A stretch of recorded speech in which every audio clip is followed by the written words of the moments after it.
একটা সমস্যা এবং একটা প্রতিজ্ঞা। যদি আমাকে বলা হয় এই ভিডিওটার নাম কি হতে পারে, এটা সবচেয়ে বেস্ট নাম। সমস্যা কি, প্রতিজ্ঞা কি, সেটাতে আসছি। 5ই অগাস্টের পরের প্রথম 3-4 মাসে এই সমস্যাটা দেখিনি, কারণ তখন সিচুয়েশনটা এমন ছিল যে এই সমস্যাটা আসলে নানান কারণেই আসেনি। মানুষ তখন, বা বাংলাদেশ আওয়ামী লীগ মুক্তিযুদ্ধের পক্ষের যারা আছে তারা তখন একটু ধাতস্থ হতে, তাদের জীবনকে বাঁচাতে বা একটা জায়গাতে আনতে তাদের সময় লাগছিল, তখন হয়তোবা এগুলোর দিকে নজর দেওয়া যায়নি। সমস্যাটা কি? সমস্যাটা হচ্ছে যে বাংলাদেশ আওয়ামী লীগের পক্ষে এই মুহূর্তে যতগুলো নিবেদিত প্রাণ মানুষ আছে, ততগুলো নিবেদিত প্রাণ মানুষকে ভয়ঙ্কর রকমের একটা থ্রেশহোল্ডের মধ্য দিয়ে নিয়ে যাচ্ছে। এই কারা নিয়ে যাচ্ছে আমি তাদের সম্পর্কে আসলে খুব একটা বলতে আগ্রহী না, কারণ হচ্ছে যে তারা যে খারাপ বা তারা যে খুবই খারাপ এরকম না, আসলে তারাও এই দলেরই লোক। তাদেরকে নিয়েও আবার প্রশ্ন ওঠায় আরেকটা পক্ষ, so it's a vice versa. আমি আসলে সেই আলাপে যাব না। সোজা কথা হচ্ছে যে বাংলাদেশ আওয়ামী লীগের পক্ষে কার্যত ও দৃশ্যত যেই মানুষগুলোকে আপনি অনলাইনে সরব দেখবেন, তাদের প্রত্যেককে এক ধরনের অগ্নি পরীক্ষা দিতে হচ্ছে। আওয়ামী লীগের তো অনেকগুলো ফেজ যায়, অনেকগুলো ধাপ যায়, এই ধাপের মধ্যে এটি একটি। যেমন 17 তারিখে আমরা যখন একটি সংবাদ সম্মেলন করলাম, সেই সংবাদ সম্মেলনের পরে একটা বড় ধরনের প্রশ্ন এসেছে যে ফরেন মিনিস্টার হাসান মাহমুদকে কেন সেই প্রোগ্রামে নেওয়া হয়েছে।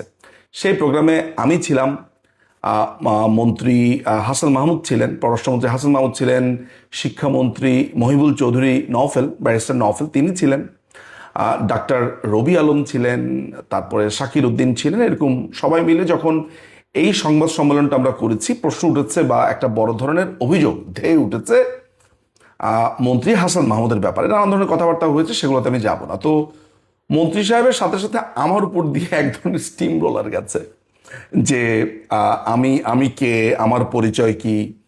বিশেষ করে আপনি জানেন যে গোলাম মওলা রনি, আজকে তাকে আমি আর কোনো অন্য কিছু বলবো না, এই গোলাম মওলা রনি আমাকে নিয়ে নানানভাবে প্রশ্ন তুলে, গুপ্ত শিবির কিনা, তারপর কে, তিনি অ্যাটাকিং কেন, অ্যাগ্রেসিভ কেন, আওয়ামী লীগকে একটা বড় বিপদে ফেলে দিচ্ছে, এই নানান ধরনের কথাবার্তা বলে এক ধরনের ডিভাইডেশন করবার চেষ্টা করেছেন। আমিও সেগুলোর যথাযথ জবাব দিয়েছি। ইনফ্যাক্ট এর থেকেও অনেক কিছু জানি, তথ্য জানি, চুপ হয়ে গেছি। এইখানে চুপ হয়ে গেছি কারণ আমার কাছে নির্দেশ এসেছে, আমার কাছে সুপ্রিম জায়গা থেকে নির্দেশ এসেছে, তুমি তোমার কাজ করে যাবে, আর কোনোভাবে কোনো সমালোচনা বা এসব ডিস্ট্রাকশনে নজর দিবে না। ফলে আমি এগুলো নিয়ে হাত তুলে ফেলেছি, আমি আর নাই।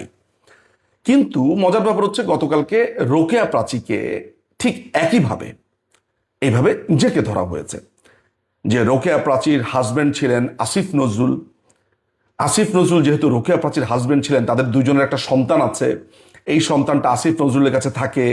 রোকেয়া প্রাচী কিভাবে 32 নম্বরে যেতে পারলেন, তাকে কেন বাধা দেওয়া হলো না, তিনি দেশের বাইরে কিভাবে যেতে পারলেন, কেন তার কোনো প্রবলেম হলো না, তিনি নিশ্চয়ই একজন ছুপা এই এই লাল বদরদের একজন, তাই তিনি আরামে ছিলেন, তার কোনো সমস্যা হয়নি।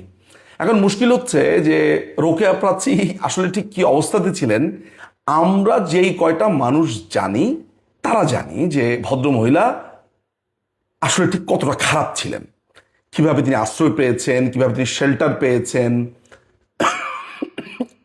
এগুলো নিয়ে খুব একটা দীর্ঘ আলাপে আমি যাব না। আমার মনে হয় না উনি খুব একটা পছন্দও করবেন ব্যক্তিগত আলাপ নিয়ে। কিন্তু এইটা আমি জানি যে মানুষটা 5ই অগাস্টের পর এই দলটার জন্য খেটেছেন, কাজ করেছেন। অনেকেই বলবেন যে তিনি মনে হয় ভবিষ্যতে কোনো পদ চায়, পজিশন চায়। আমি এই জায়গাতে একটা প্রশ্ন করতে পারি, ভবিষ্যতে যদি এই ধরনের মানুষ পদ চায়, পজিশন চায়, তাহলে সমস্যাই বা কোথায়? এই দলে যারা কাজ করবেন তারা পদ পজিশন এগুলা চাইলে সমস্যা হয়ে যাবে? আমি অন্তত পক্ষে তা মনে করি না। যিনি চাইবেন না, যিনি একেবারে অ্যাক্টিভ পলিটিক্সে থাকতে চাইবেন না, তার প্রফেশনে চলে যেতে চাইবেন, সেটা আলাদা একটা ব্যাপার হতে পারে। কিন্তু এই যে একটা মানুষ যখন কাজ করে এই দুঃসময়ে, তখন যখন দলেরই একটা অংশ মনে করে যে এই মানুষটা কাজ করছেন একটা পদের লোভে, এটা খুবই দুর্ভাগ্যজনক একটা ব্যাপার হয়ে যায়।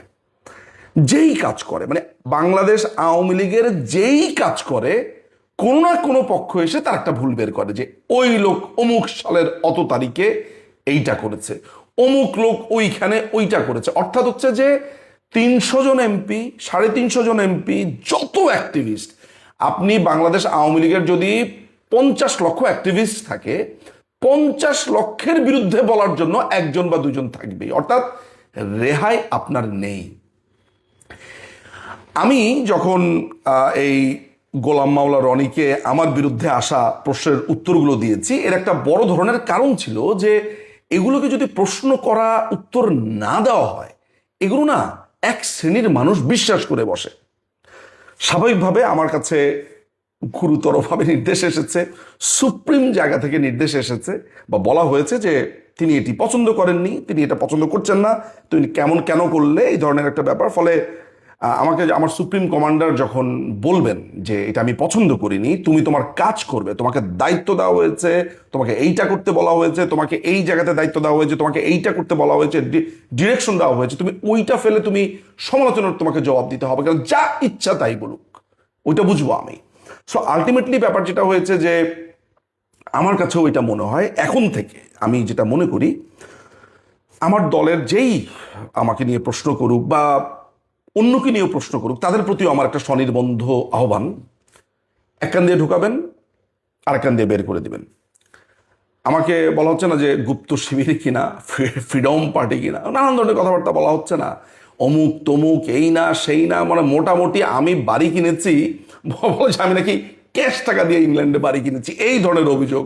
আবার একজন বলছে আমি নাকি ইউনুসের পার্টির একজন কনভেনার ছিলাম 2007 সালে। 2007 সালে আমি রীতিমতো, যে বলে না যে লন্ডন লাইফে স্ট্রাগল, বনফুল মিষ্টির দোকানে কাজ করি, আপনার ইন্ডিয়ান রেস্টুরেন্টের ওয়েটারের কাজ করি, 3টা জায়গাতে কাজ করি যখন আমার ওই ফুল টাইম কাজ করার থাকে। এরপরে কত রকমভাবে আমি জীবন যাপন করার জন্য এইখানে 20 ঘন্টা কাজ করি, ওইখানে কাজ করি, এর এইটা লিখে দেই, ওর ওইটা লিখে দেই, অমুকের থিসিসের কাজ করি, অমুকের অনুবাদের কাজ করি। অর্থাৎ জীবনকে চালানোর জন্য তখন আমার জীবনের ত্রাহি অবস্থা। ওই সময় নাকি আমি ইউনুস নাকি কবে পলিটিক্যাল পার্টি খুলেছে এবং এই অভিযোগ এসেছে। অর্থাৎ এগুলো সবই ভুয়া। কিন্তু মুশকিলটা হচ্ছে যে আপনাকে যখন মানুষ বলবে, তার তো আসলে মুখের লাইসেন্স লাগে না। যদি মানুষের প্রত্যেকটা কথার জন্য বলা হতো যে তুই যে 3টা বাক্য বললি এটার জন্য 500 টাকা দে, দেখতেন মানুষ অনেক কম কথা বলতো, যেহেতু মুখের লাইসেন্স লাগে না। আর ফেসবুকটা হচ্ছে এমন, আপনার কোনো প্রমাণই দেওয়া লাগবে না, আপনি মোটামুটি বলে যাবেন, মানুষ বিশ্বাস করবে কি করবে না সেটা আপনি ওইভাবে ফ্রি স্টাইল ছেড়ে যাবেন। তো ফলে আমি যেই 2টা জায়গাতে মানে লোকেট করেছি, একটা হচ্ছে যে এই যে আমাদের দলীয় লোকদেরকে নানানভাবে এক একজন আরেকজনকে হেনস্থা করছে, আমরা তো এখন আসলে ডুবে যাচ্ছি। আমরা তো আসলে খুবই সংকটপূর্ণ একটা অবস্থানের মধ্যে রয়েছি। তাহলে এই নিজেদের ভেতরে এই যে একজন আরেকজনকে আঘাত করা, অর্থাৎ আমার এই বিপদের দিনে 5ই অগাস্টের পরে যেই মানুষটা আওয়ামী লীগ বলেছে, যেই মানুষটা শেখ হাসিনা বলেছে, যেই মানুষটা বঙ্গবন্ধু বলেছে, যেই মানুষটা জননেত্রী বলেছে, আমি তার দিকে হাত বাড়িয়ে না দিয়ে আমি তাকে পানিতে ফেলে দিচ্ছি, বলছি ও কি আমার মধ্যে গুপ্ত? শোনেন ভাই, 5 তারিখের পরে আর কারো খাওয়া দেয়া কোনো কাম নাই, আমাদের মধ্যে এসে গুপ্ত হবে, আমার অন্ততপক্ষে তাই ধারণা। যারা সুবিধাবাদী তারা ওই যে জায়গাতে তাদের সুবিধা হবে সেইখানেই গেছে। হ্যাঁ, আমাদের মধ্যে অনেকে থাকতে পারে যে তথ্য পাচার করে বা হতে পারে, এরকম হতে পারে, কিন্তু ফ্রি স্টাইলে যারাই কাজ করছে তাদেরকে প্রশ্নবিদ্ধ করা, তাদেরকে বলা, এটি দলটার ক্ষতি হচ্ছে।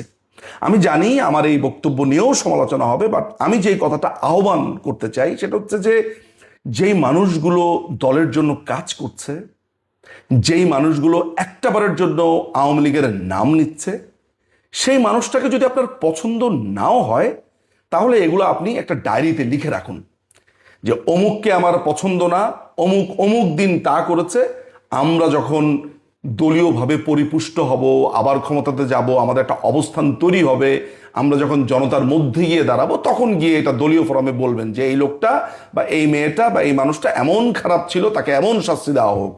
কিন্তু এখন যিনি আপনার এই দুঃখের দিনে, কষ্টের দিনে এক গ্লাস পানিও এনে দিচ্ছে, আপনাকে তার ঘরে আশ্রয় দিয়েছে, আপনার হয়ে গলা ফাটাচ্ছে, তাকে অন্তত পক্ষে কষ্ট দিয়েন না। হ্যাঁ, জামাত, বিএনপি, শিবির এরা বলবে আপনার বিরুদ্ধে, প্রতিপক্ষ বলবে, সেটা তো আপনি জানেনই। কিন্তু ঘরের মানুষ যখন এটা বলবে সেটা ভয়ঙ্কর। ফলে আমার একটা প্রতিজ্ঞার জায়গা হচ্ছে যে আমাকে যদি আমার দলের মধ্য থেকে কেউ সমালোচনা করে, আমি সিদ্ধান্ত নিয়েছি যে এগুলো ইগনোর তো ইগনোরই, এগুলো নিয়ে আসলে আর কোনোদিন কথাও বলার আমি কোনো প্রয়োজন মনে করি না, যেটা আমি করব না। আর প্রতিপক্ষ শিবিরে আমার বিপক্ষে কিছু বললে আমি দেখব যে ঠিক কতটুকু কোয়ালিটির বা আসলে এটা উত্তর দেওয়ার মতো কিনা বা ওই ধরনের ডেপথ আছে কিনা। কারণ খেয়াল করে দেখেন যে আপনি একটা ঘটনাতে যদি আপনি ডিস্ট্রাক্টেড হয়ে যান, আপনি একটা কাজ করতে গেছেন, সেই কাজটা না করে আপনাকে এইসবের উত্তর দিতে হচ্ছে, আপনার 3-4টা দিন নষ্ট হয়ে গেল। প্রত্যেকটা দিন গুরুত্বপূর্ণ। আপনি ওই 3-4টা দিন প্রত্যেক দিন একটা করে ভিডিও বানাতে পারতেন, দেশে কি হচ্ছে সেটা সাধারণ মানুষের সামনে আপনি দেখাতে পারতেন। ফলে আমার কাছে মনে হয় যে এই পুরো ঘটনাটার এইভাবে ভাবা প্রয়োজন, এবং যারা এই ধরনের সমস্যা ফেস করছেন আমার মনে হয় আপনারা এইভাবে ভেবে দেখতে পারেন। ফলে সমস্যা এবং আমার একটা প্রতিজ্ঞা দুটোই বললাম, যত সমালোচনা আসুক, যত কিচ্ছু আসুক, একটাই কথা, আমার দল বিপদে পড়েছে, আমার দল সংকটে পড়েছে, আমার দল এখন সাহায্যের প্রয়োজন। আমাকে কে কি বলল, কে কি লিখলো দেখার টাইম নাই। আমার দলকে আমি আগে বিপদ থেকে হাত ধরে টান দিয়ে ডাঙায় উঠাই, এরপরে দেখা যাবে। কারণ সন্তানটা তো আমার, আসলে এটা টেক কেয়ারও আমারও করতে হবে। এতটুকু বলার জন্য এই ভিডিওটা করেছি। অনেক ধন্যবাদ।